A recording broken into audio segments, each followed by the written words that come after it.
Hello everyone, Pallavi নতুন একটা mini ব্লগে সবাইকে স্বাগত জানাচ্ছি। তো গাইজ, আজকে করবো সাউথ ইন্ডিয়ান একটা স্পেশাল ডিশ, সেটা হচ্ছে ধোসা। আমাদের ওয়েস্ট বেঙ্গলে খুবই ফেমাস, এখন সবাই কম বেশি খায়। তো তার জন্য আমি এখানে বাদামটাকে ভালো করে ফ্রাই করে নিচ্ছি। এরপর এর খোসাগুলো ছাড়িয়ে এটাকে ক্রাশ করে নেব 1 চামচ লবণ দিয়ে। এখানে কড়াইতে আমি তার জন্য আরও দিয়ে দিয়েছি 5-7টা লঙ্কা আর 2টো টমেটো মাঝখান থেকে খালি করে কেটে জল দিয়ে সিদ্ধ বসিয়েছি। জলটা পুরো টানিয়ে নেব, দেখতেই পাচ্ছ এখন এইভাবে টানিয়ে নেব। এখন এটা ওই বাদাম যেটাকে আমি ক্রাশ করেছিলাম 1 চামচ লবণ দিয়ে, সেই বাদামের মধ্যে আমি এখন দিয়ে দিচ্ছি লঙ্কা আর টমেটোটা। এটা ঠান্ডা হওয়ার পর এটাকে এক কোয়া তেঁতুলের জল দিয়ে ভালো করে মিহি পেস্ট করতে হবে, আর পরিমাণ মতো লবণ দিলে চাটনি রেডি।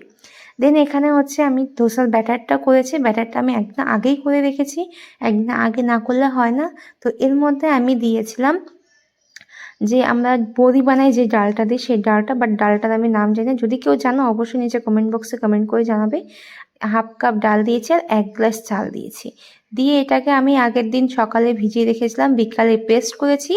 দেন পরের দিন সকালবেলায় আমি এটা ব্যাটারটা ভালো করে তৈরি করেছি। ব্যাটারের মধ্যে আমি দিয়েছিলাম 1 চামচ লবণ আর হাফ চামচ কি 1 টিস্পুন বেকিং সোডা।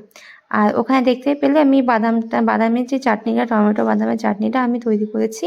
আর এখানে আমি ধোসাটা এখন তৈরি করছি। আমি প্যানের মধ্যে একটু জল ছিটিয়ে দিয়েছি, প্যানটাকে ভালো গরম করে। এখন ব্যাটারটাকে ভালো করে দিয়ে যেটাকে বলে আর কি ধোসার যে শেপটা, সেটা দিয়ে নিয়েছি। দেখতেই পাচ্ছ কি সুন্দর হচ্ছে। আর এটাকে আমি একদম লো হিটে করি। এখানকার লোকাল দোকানগুলোতে কি হয়, ওরা হাই হিটে করে এবং তাড়াতাড়ি করে দেয়, যেন নরম থাকে। আর বাড়িতে করলে লো হিটে করলে অনেকক্ষণ লাগে, কিন্তু টেস্টটা খুব সুন্দর হয়। এটা ধোসার অনেক রকমের ব্যাটার নর্মালি অনেকে অনেক রকম করে, আর এখানকার যারা লোকাল তারা এইভাবেই করে। পাশে আন্টি আছে, তা সেই আমাকে এইভাবে দেখিয়ে দিয়েছে। তো দেখতেই পাচ্ছ যে ধোসাটা প্রায় কমপ্লিট। আমি উল্টে দিয়েছি, দোকানে সচরাচর উল্টায় না, বাট এখানে আমি উল্টে দিয়েছি আর হালকা একটু তেল দিয়ে দিয়েছি উপর থেকে, দেখতে পেলে। তো ধোসাটা ভীষণই টেস্টি, তোমরা চাইলে এইভাবে বানাতেই পারো। আর বানিয়ে আমাকে নিচে কমেন্ট বক্সে কমেন্ট করতে পারো, আমার সাথে শেয়ার করতে পারো। তো ফাইনালি আমি আমার বরকে সার্ভ করেছিলাম ধোসা, এখানে আলুর দম আর হচ্ছে টমেটো বাদামের চাটনি। কেমন লাগলো অবশ্যই নিচে কমেন্ট বক্সে কমেন্ট করে জানাবে। ভালো লাগলে একটা লাইক করে দেবে। Thanks for